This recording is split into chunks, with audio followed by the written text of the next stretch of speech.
This is Dr. Lou Sella, sport and performance psychologist, and in this video we're going to talk about how the 8-man triple option works. How does the triple option work for 8-man football? Well, the only difference between 11-man football and 8-man football, obviously, it doesn't take a math major to figure out you're minus 3 players, but then again, so is the defense. So what you do in 8-man football, you take out the receivers and the play side A-back.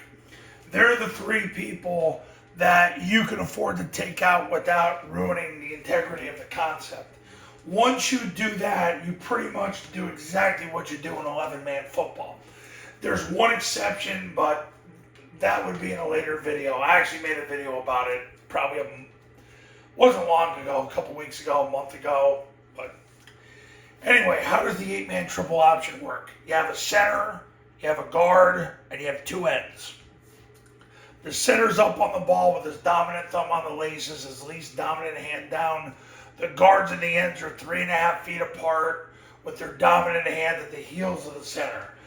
Their feet are close together, they're narrower than shoulder width apart, tail above their head. You have to do this so they can get out of their stance faster because of the type of biomechanics that are involved in triple option blocking. You want that to happen. So, anyway, you got a center, 2 guards, and 2 ends. You got the quarterback under center. You got the B-back behind the quarterback.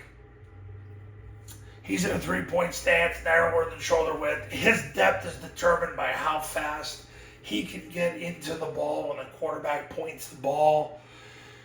Generally, you're going to have B-back with their hand about 3 yards away from the quarterback. Then you're going to have an A-back. You're going to put him in the most favorable position so that he can have access to the football. So if you're running mid-triple to the right, he's on the left, a yard behind the end, knuckles in the knees, narrower than shoulder width, feet balanced. Okay. The blocking for the triple option goes like this. The action of the play starts at a 1 technique. So if there is no 1 technique and there's no 0 technique, it's a back call by the center. That means he and the backside guard are going to double team whoever's in the A gap. So they're going to double whoever's in the A gap. So the center snaps the ball. He's going to put his left knee through the crotch of the A gap defender, his left hand to the stomach, 4-inch northbound steps from there. The guard is going to open flat. He's going to come down. He's going to get hip to hip with the center and then put his right knee in the crotch of the A-gap defender, right hand to the stomach, 4-inch northbound steps from there. The backside end is going to open flat. He's going to run behind the guard, and then he's going to block the spine of the guard because when he does that, he cancels the backside B-gap. So, a back call, the play side guard is going to veer inside to the mic. He's going to get in front of the mic with his left knee in the crotch, left hand to the stomach, 4-inch northbound steps. Now, for everybody else, you've got number 1, which is the defender touching the guard, number 2, the defender touching the end, and then number 3, the run support. The end, if he has a run support player, has to block the run support player. So he's going to take 3 flat steps, step at 45 degrees and put his left knee through his crotch, left hand to the stomach, 4-inch northbound steps. Now, if this guy goes in toward the ball and this guy goes out, that's what's called a 3-2 exchange. So then what would happen is the end would block him because he becomes the run support and delivers that player to the quarterback because that becomes number 2, the pitch key. So you've got to practice that situation. Now the triple option itself.